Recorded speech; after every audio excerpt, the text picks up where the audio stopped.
You know what your lips and tongue have to do to make your sound. You're able to say your sound by itself and in syllables. So now you're walking down the mountain and you're ready to practice it in words and maybe sentences. If you're working at the word level, I'll say the word first, then you say it right after me.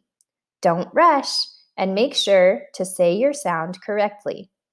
If you're ready to practice your word in sentences, I'll say the word first, then you can pause the video and make a sentence using the word. Then push play for your next word. Use this scale to think about how you're doing with your sound, and talk about it with someone in your house. You can even have someone record you so you can hear yourself making your sound in words and sentences.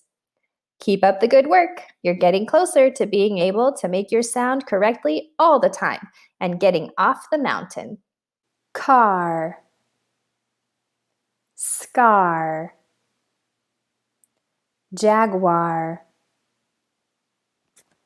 tar, guitar,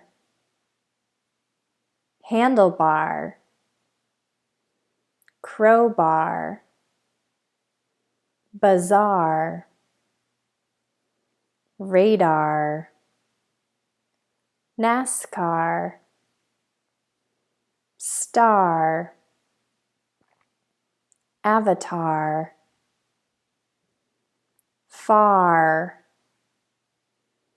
spar, jar, char, caviar, bar, memoir, bizarre, reservoir, czar, superstar, Qatar,